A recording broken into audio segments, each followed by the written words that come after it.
I've watched plenty of videos on the meaning of No Country for Old Men here on YouTube, and many of them are great, but I don't think any of them have touched on what I feel to be the philosophical core of the film, its central theme: fate versus chance. The film asks that great question philosophers have been debating for years. Is our entire life predetermined, or do we have free will? Like the greatest pieces of fiction, this film doesn't go out of its way to answer a philosophical question. It simply explores it. It's like a Dostoevsky novel. It doesn't give an answer to its own questions. It discusses and examines both sides. And it does this by having different characters represent different sides of the argument. The characters symbolize different points of view, and as the plot moves along, the clashing of these characters is like a clashing of points of view. It's a debate and a discussion, one that hopefully grants enlightenment for not only the characters in the story, but the readers or the audience viewing the tale, which is the goal for art like this. And this particular piece of art, I think, is about free will. The main antagonist, Anton Chigurh, represents the belief in determinism, the notion that free will is just an illusion, that everything is fated to occur. The other characters in the film represent the other side in varying degrees. On top of these characters and what they represent clashing with each other, the concepts of chance and fate and luck in general are referenced throughout the film. You can't stop what's coming. It ain't all waiting on you. I always seen this is what it'd come to. 3 years ago, I previsioned it. I got a bad feeling, Llewelyn. Well, I got a good one, so that ought to even out. You know how this is gonna turn out, don't you? Nope. I think you do. I'm guessing this isn't the future you had pictured for yourself when you first clapped eyes on that money. It's just goddamn beyond everything. What's it mean? What's it leading to? Just looking for what's coming. Yeah, but no one ever sees that. Paper said it was a crime of passion, but he told me there wasn't any passion to it. Told me that he'd been planning to kill somebody for about as long as he could remember. Said if they turned him out, he'd do it again. Said he knew he was going to hell. Be there in about 15 minutes.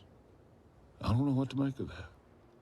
Chigurh is who really drives home the philosophical point of this film. His scenes are the important ones to focus on when unraveling this hidden theme. But first, let's look to some of the other characters.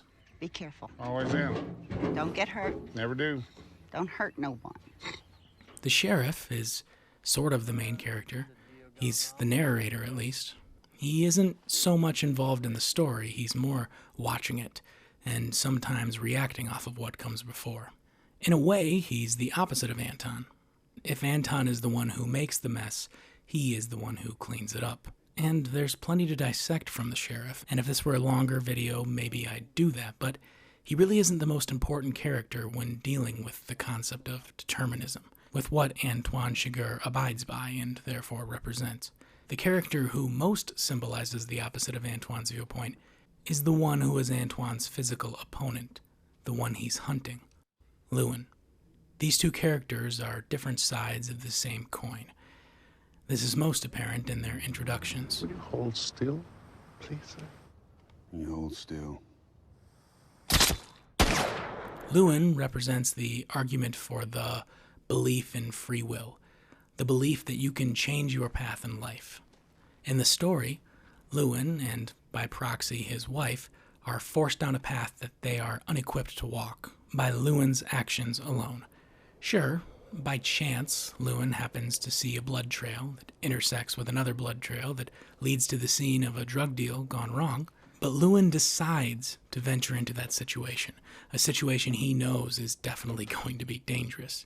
Llewelyn decides to take the money from the scene. He decides to go back to the scene and give water to the man that he found wounded there before. What are you gonna do? I'm fixing to do something dumber than hell, but I'm going anyways. This line perfectly sums up his character.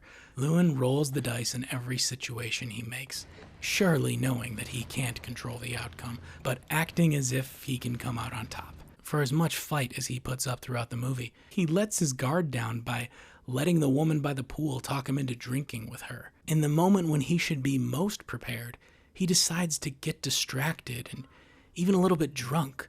Llewelyn is bad at making decisions. For as clever as he is in certain moments, he makes constant mistakes, which he just can't afford to do when going against such a strong opponent. Anton Chigurh. He's a peculiar man.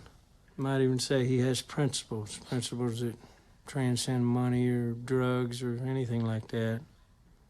He's not like you. Yeah, he's not even like me. Unlike Llewelyn, who's basically stupid, Anton is the opposite. He is careful, cold, and acts only out of necessity at all times. He is a killer, a psychopath, in that emotions like guilt or pity don't affect his actions. He does what is expected of him in the exact way one would expect it to be done. He never makes a poor decision.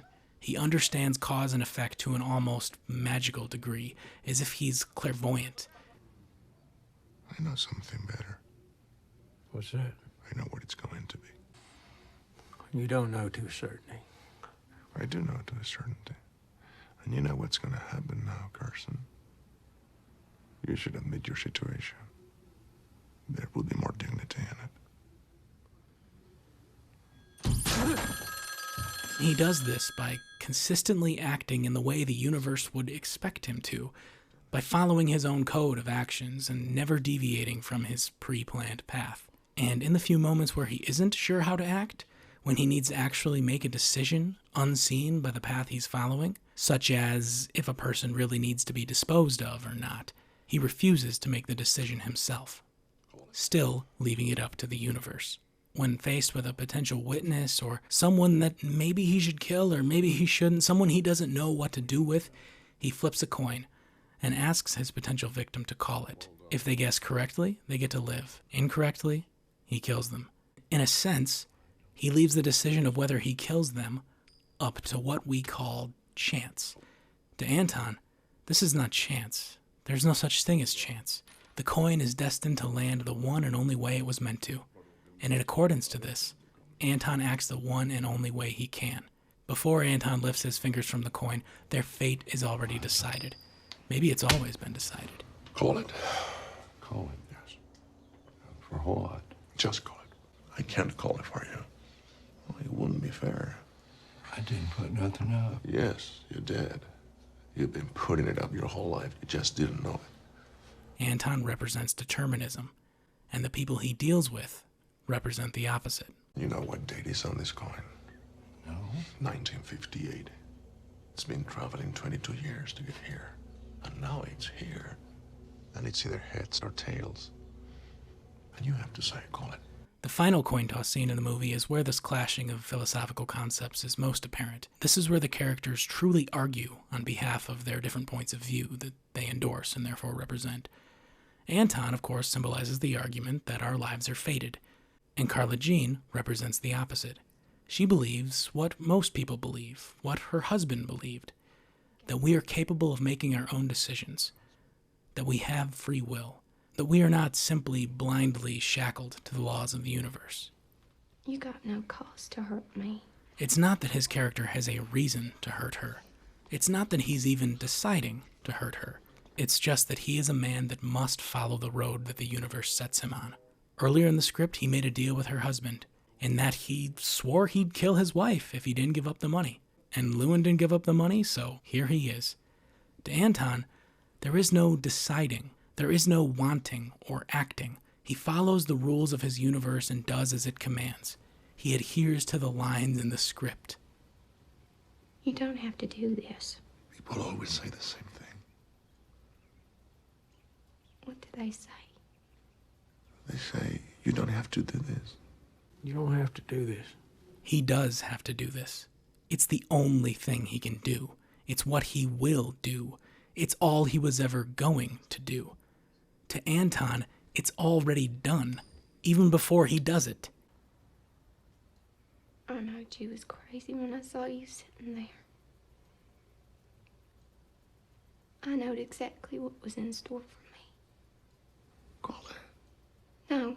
Carla Jean refuses to call the Coen. She wants him to make the choice, but Anton is incapable of making this choice. Call it. The Coen don't have no say. It's just you. This line is not only her character pleading for her life, but it's the point of view she represents expressing itself. She is saying that we do have free will, that Anton has free will. He is not a robot on a deterministic path. He is a man who can choose his own path. The Coen don't have no say. It's just you.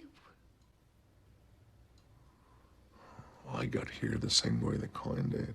He and the Coen and everything else got here along a deterministic, preordained path, destined to end up at this very point in this very moment. He had no more say over ending up in this situation than the Coen did. I got here the same way the Coen did. He is saying that he is like the Coen. And now it's here. And it's either heads or tails. At the end of the first coin toss scene, we see that the man attempts to put the coin in his pocket after calling the right side. Even though this particular coin prevented his death, it doesn't objectively make the coin any more special than the others. Don't put it in your pocket, sir. Don't put it in your pocket. It's your lucky quarter. Where you want me to put it? Anywhere not in your pocket. Or it'll get mixed in with the others and become just a coin. Which it is. The coin is just matter, shaped and moved by the unchanging rules of the universe, leading it to make the unlikely yet unchangeable journey of ending up right here in this moment on this counter. Anton doesn't see himself or anyone else any different than he sees the coin. The man may go on to see the coin as lucky or special, but in reality, it's just a coin. Much like how a human may go through life thinking that they are special, as if they have a soul with an ability to make their own decisions. But that doesn't change the fact that, according to determinism, we are like jingling coins traveling in pockets, puppeted only by the laws of cause and effect. But again, that concept of free will is arguing against this. No. I ain't gonna call it. Carla Jean refuses to call the coin. She refuses to unburden Anton of having to make the decision. She insists that he make the decision, while he insists that she. Call it. The Coen don't have no say. The debate between these two points of view has come to a head. It's just you. I got here the same way the Coen did. We cut outside her house and we see that he wipes his boots off. We can assume that he killed her. But because we cut away in the middle of their debate, we don't know who won. We don't know which philosophy prevailed. Did he make the decision to kill her, or did the coin? Did her refusal to not call the coin force him to choose murder, or did she give in and call the coin? We don't know what happened inside the house, meaning the philosophical debate between determinism and free will, of fate versus chance, it's left shrouded in ambiguity. It's only made more absurd when Anton gets in a car wreck just seconds after leaving the scene. So now what is the movie telling us? This event was completely out of Anton's control, seeing as the other car ran a red light. Is this the movie's way of saying that the universe isn't preordained, but in fact random? Or is it saying the universe is preordained, and even someone as genius as Anton just can't predict its path? This car wreck scene could give evidence to either side of the debate. It just depends on how you look at it. It only adds more ambiguity to the film's central question. However, the final scene is a little different, I think. I'm sure you could make an argument for this scene just meaning the opposite of what I say it means, but whatever. It's a Coen Brothers movie. What do you expect? In the final scene, we see the now retired sheriff having breakfast with his wife. Maybe I'll go riding. Okay. What do you think? Well, I can't plan your day. Maybe I'll help out here then. Better not. The sheriff has retired. He's been scared off of the force by the brutality and the crimes Anton committed. Man killed Lamar's deputy, took his car, killed that man on the highway, swapped for his car, and now here it is, and he swapped again for God knows what. That's very linear, Sheriff. The sheriff wasn't able to catch Anton, and he was getting old anyway, so he decided to hang up his hat. Now that the sheriff doesn't have any of his law enforcement duties telling him what to do, he has no idea how to fill his day. He seems helpless in making his own decisions. Maybe I'll go riding. Maybe I'll help out here then. I can't plan your day. Rather than make a decision on what to do that day, he tells his wife about a dream he had. A dream that tells him he's in his final stage of life, but still feels hopeful. It's a dream that represents his future. Then I woke up.